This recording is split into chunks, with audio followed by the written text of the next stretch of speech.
Ansioso, né, para poder chegar no Maracanã e conhecer a nação. Não sei, já joguei contra, então já percebi muitas vezes o tamanho da torcida do Flamengo, mas agora, estando ao meu favor, tenho certeza que vai ser um fator muito grande para que a gente possa conquistar muitas vitórias.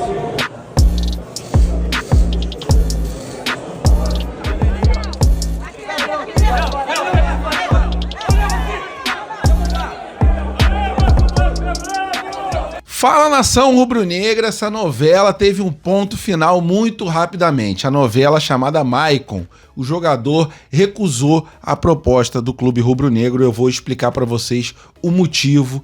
Sobre Léo Ortiz, né? Chegou, o Braz garantiu que sábado ele vai estar relacionado para a partida contra o Fluminense e com o narigão que tá lá, o Fabrício Bruno, a possibilidade dele jogar essa partida, ela existe. Mas se o Fabrício Bruno não puder jogar, também existe a possibilidade do Davi Luiz. Sobre a licitação do Maracanã, parece que realmente o Vasco avacalhou com tudo, né? Colocou Santos e Brusque na licitação para poder aumentar o número de jogos. Decisão ali bem esquisita do Clube da Colina.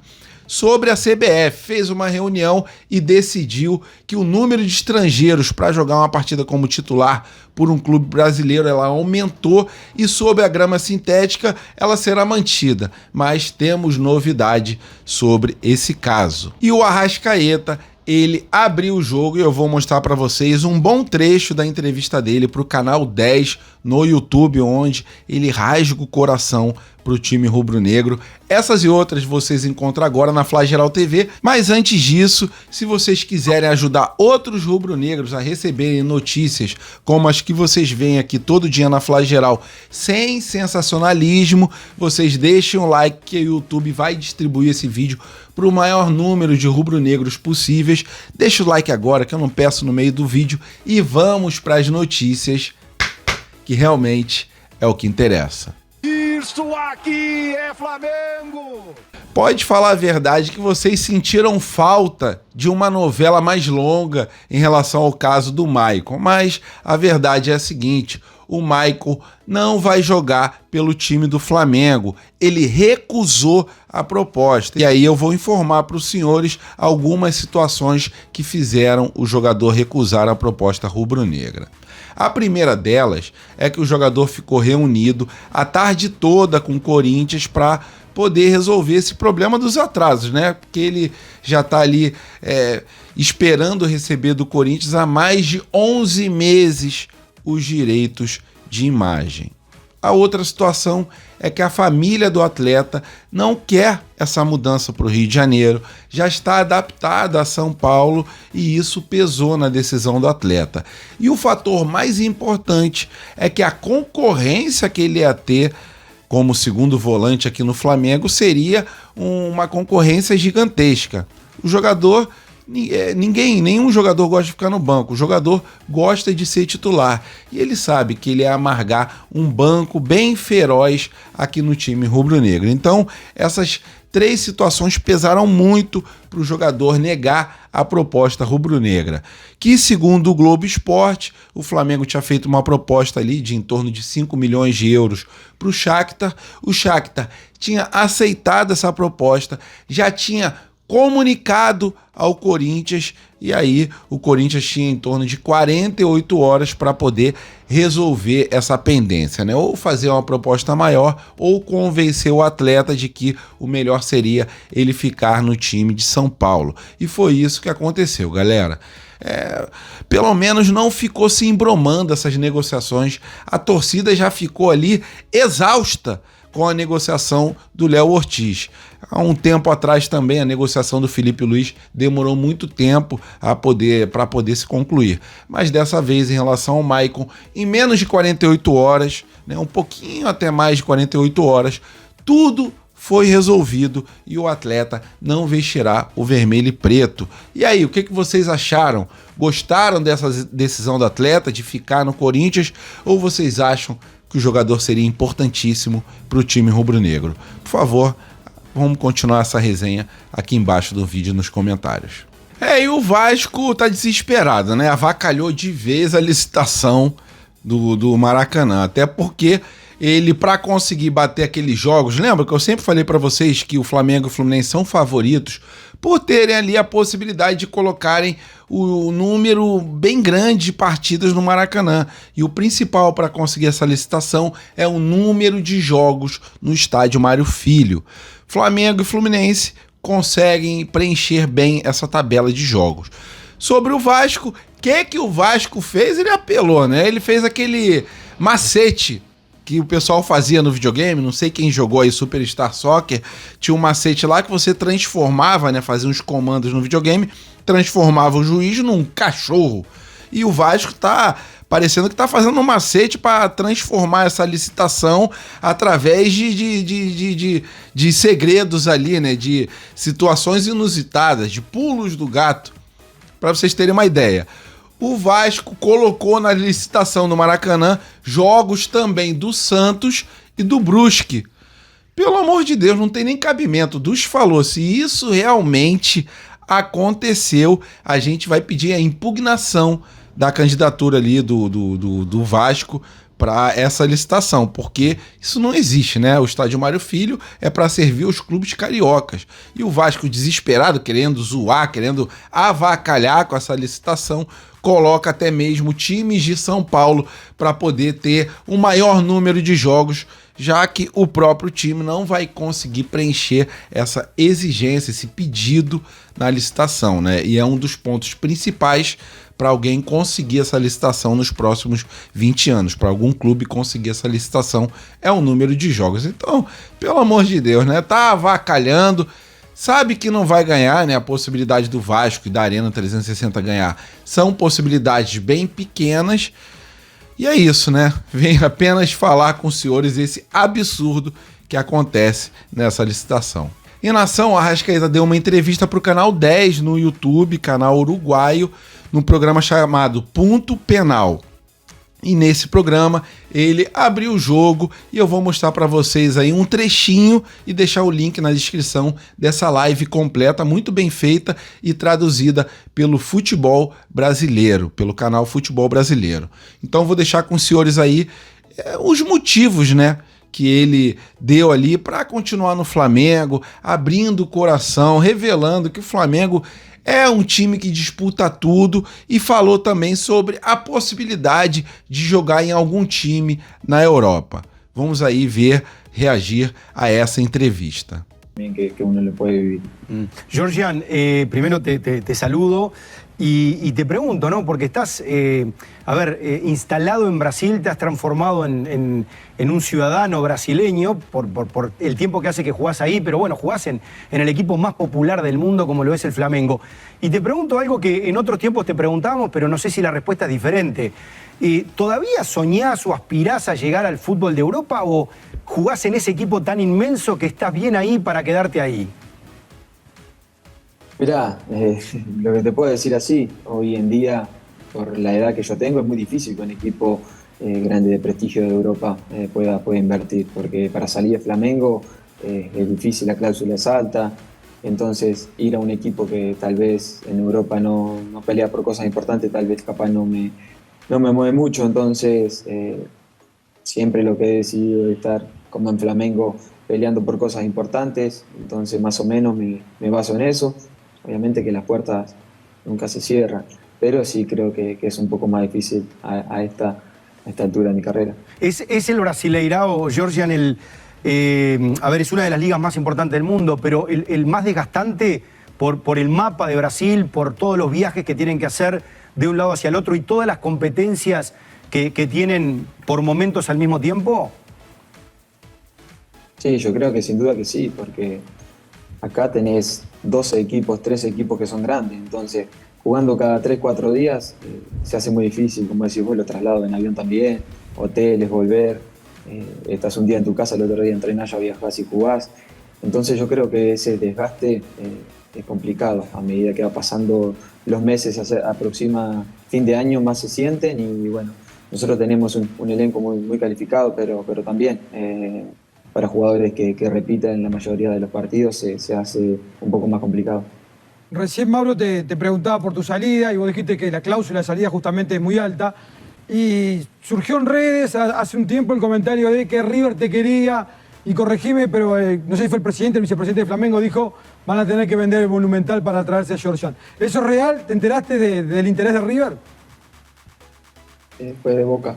¿De Boca fue? Que salió sí, de la Bombonera. Sí, Marco Bra. Cuando lo crucé en el vestuario me dijo, mirá que ya tengo cancelada la entrada a Argentina, así que hacete cargo, me dijo. ¿Y no te genera expectativa ese mercado? Es que la verdad, como te digo, hoy en día en América con Flamengo nosotros estamos disputando siempre cosas importantes. Sacando el 2023, todos los años ganamos campeonatos que son de prestigio. Entonces, como lo digo, acá en Flamengo tengo contrato hasta el 2026 y bueno, gracias a Dios todos los años me ha tocado sumar muchos minutos, ayudar al equipo. Entonces, eso también me mantiene feliz, mi familia está feliz y bueno, eso también hoy en día pesa mucho. Ya estabas cómodo ahí, Georgian, en Flamengo. Te pregunto, la llegada de Viña, de la Cruz, más la continuidad de Varela, ¿agranda esta zona de confort?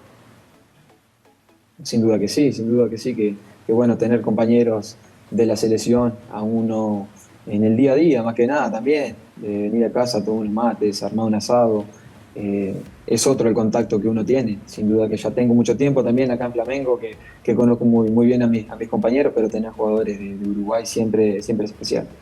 Georgian, cuando vos ves los grandes equipos en Europa y hablan de tratar de conquistar todo, ¿no? En España, la Liga, la Copa del Rey, y el Real Madrid y el Barcelona van por la Champions. ¿Cómo es en Brasil? Que a veces parece más difícil, ¿no? Que ganar el Brasileirao, la Copa de Brasil y por ahí la Libertadores. Más allá de las inversiones y hay grandísimos planteles. ¿El objetivo máximo, por ejemplo, del Flamengo cuál es? ¿La Libertadores o el Brasileirao? Y mirá, Mauro, acá, sinceramente, nosotros tenemos que intentar ganar todo.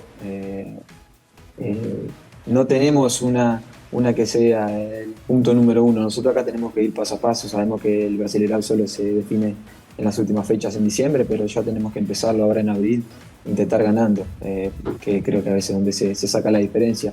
Después también la Libertadores tiene mucho prestigio aquí en Brasil, y la Copa de Brasil es la que mayor premiación tiene. Entonces, para el club, por el grupo de jugadores que nosotros tenemos, por la hinchada que tenemos, estamos obligados a pensar en ganar todo. Claro. Después, a medida que va pasando el tiempo, uno se va dando cuenta de lo que es más posible y menos posible, porque bueno, así son los momentos de los equipos. A ustedes les pasó de ganar la Copa Libertadores, pero el año pasado la ganó Fluminense. ¿Eso por la rivalidad los obliga aún más esta temporada?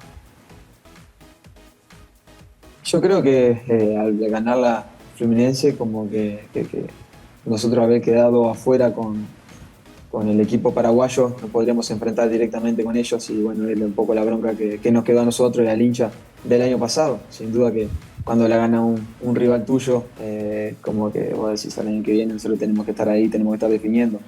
Pero como te decía, para nosotros es muy importante volver a retomar el camino de las conquistas, de las copas importantes y bueno, este año esperemos que podamos hacerlo y como te digo, empezamos bien el año, gracias a Dios, el grupo está bien, el equipo está bien, pero todavía nos falta para llegar a las etapas. E aí, finais. conforme vocês viram, o jogador abriu o jogo, abriu o coração e eu queria saber a opinião dos senhores. Gostaram da entrevista dele?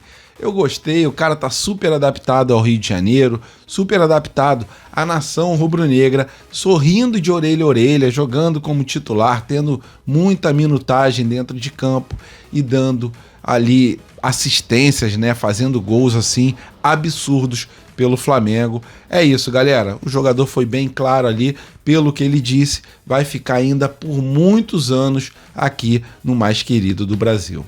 E essa chegada do Léo Ortiz ontem, em torno de umas 6 horas da noite, chegou no voo fretado, tinha postado uma foto ali, um coraçãozinho vermelho e preto, e o Bragantino já tinha se despedido do atleta ali que chegou às lágrimas, né? Foram 198 jogos pelo Bragantino, desses 198 jogos, em muitos desses jogos o jogador foi protagonista. Chegou no Rio de Janeiro, né? Nervoso, dava para ver que ele estava nervoso ali, né, apreensivo, doido para poder soltar ali o grito de liberdade que ele estava preso na garganta do jogador desde a época que o Bragantino estava pedindo valores ali exorbitantes, mas conforme o próprio Marcos Braz disse, o valor que o Flamengo conseguiu negociar com ele era o valor que o Flamengo pretendia negociar. E isso é importante, porque não adianta o Flamengo ter bilhões e bilhões e pagar preços absurdos em cada negociação. Isso aí foi um bom recado para o mercado de que o Flamengo não vai pagar o que os clubes pedem, e sim pagar o justo. Mas, galera, o Marcos Braz também atualizou a situação do jogo de sábado. Falou que o jogador vai estar nos relacionados do Tite. A apresentação do jogador deve acontecer só depois de sábado. Tentei passar um resumão aqui da chegada do Léo Ortiz. Léo Ortiz que dava pra ver, né, cara? A emoção nos olhos dele. Principalmente o que eu falei, o nervosismo do jogador. Sabe que tá dando um passo ali, né? Subindo um degrau na carreira, um degrau bem grande. Porque o Flamengo tem muita pressão. A nação rubro-negra é a maior do mundo e esse cenário ele não vivia no Bragantino. Chega para disputar a vaga na zaga rubro-negra, vai disputar ali com Fabrício Bruno, com Léo Ortiz, e aí eu pergunto para os senhores, qual a zaga ideal do Flamengo depois da chegada do Ortiz? Sua opinião é muito importante, coloca ela aqui embaixo do vídeo. E nação, a CBF fez uma reunião onde bateu o martelo em algumas situações. Eu tinha até passado para os senhores, né, que a pauta seria ter 9 jogadores estrangeiros aptos a poderem jogar no time como titular, serem relacionados. Uma outra situação era sobre a grama sintética. Será que seria o fim da grama sintética? Foi votado também. E uma outra situação é em relação à violência, né? Que aquele caso ali do Sport com o Fortaleza, aquilo ali foi realmente a gota d'água. Foi um absurdo o que fizeram com os jogadores do Fortaleza. Mas vamos lá, o que foi decidido nessa reunião? Primeiro eu vou falar sobre grama sintética. Foi decidido que pelo menos no Campeonato Brasileiro, caso o clube que vai jogar na grama sintética, o visitante, se ele quiser, ele terá direito de treinar na grama sintética. Exemplo, Flamengo vai jogar lá no Parque Antártica, antigo Parque Antártica. Lá tá a grama sintética. Se o Flamengo quiser, ele pode fazer um treinamento para fazer um reconhecimento do gramado. Assim como acontece no Engenhão e também no estádio do Atlético Paranaense, na Arena da Baixada, que também é de grama sintética. Então, não foi definido o fim da grama sintética, mas sim o direito aos visitantes de poderem treinar nesse tipo de gramado nas partidas do Campeonato Brasileiro. Em relação a 9 jogadores estrangeiros, né? Um tempo atrás eram 5 jogadores estrangeiros, a CBF subiu para 7 jogadores estrangeiros a poderem ser relacionados e jogarem no time titular, e agora, por unanimidade, mesmo com a chateação da Federação dos Jogadores de Futebol Nacional, foi decidido que sim, vai ser permitido 9 estrangeiros jogando no time titular, sendo relacionado. Então é uma situação importante para o Flamengo que conta com muitos estrangeiros, são 6 estrangeiros, se eu não me engano, no time rubro-negro, e com isso o Flamengo pode fazer mais 3 contratações, botar para jogar, que não terá problema. Achei uma boa, principalmente para o time do Flamengo, que tem bala na agulha para poder contratar tanto jogadores nacionais quanto jogadores de outros países. É isso, galera. Foi decidido, martelo batido, tapetinho vai ficar e 9 jogadores estrangeiros vão poder jogar como titular, serem relacionados aí nos clubes brasileiros. E a situação do Fabrício Bruno é a seguinte, tá com o narigão tortão e não treinou no último jogo. Ele recebeu uma pancada no nariz, deve ter fraturado o nariz de alguma forma, né? Porque tá muito inchado e muito torto. E por causa disso, existe a possibilidade do Léo Ortiz já estrear no sábado como titular. Pode ser que caso o Fabrício Bruno não tenha condições, que o técnico coloque o Davi Luiz ou até mesmo o recém-chegado Léo Ortiz. Até porque o Léo Ortiz já está com ritmo de jogo, estava jogando lá no Bragantino, estava fazendo barba, cabelo e bigode no Paulistão, estava sendo ali considerado o melhor zagueiro desse campeonato. Então já chega com ritmo de jogo. Pode não ter aquele entrosamento com o restante do elenco, mas a verdade é a seguinte, não está confirmada a presença do Fabrício Bruno no próximo jogo, né? A gente sabe que é uma contusão chata, caso ele entre em campo, se ele receber outra pancada no nariz, vai ser uma dor absurda e um problema mais sério ali nesse tipo de contusão. Então, que fique de molho, né? A gente, caso não tenha condições dele jogar, a gente está ali com o elenco se reforçando, né? A chegada do Léo Ortiz é aquela chegada ali para botar essa janela de 2024, na minha opinião, só perdendo para a janela de 2019, mas é isso, galera, vamos ver no decorrer da semana se o Fabrício Bruno vai ter condições de treinar, vai ter condições de jogar. Caso ele não tenha, existe sim essa possibilidade da estreia do Léo Ortiz. Se você fosse o Tite, colocariam ali o Davi Luiz ou o Léo Ortiz mesmo, ele sem ter aquele entrosamento com os outros atletas?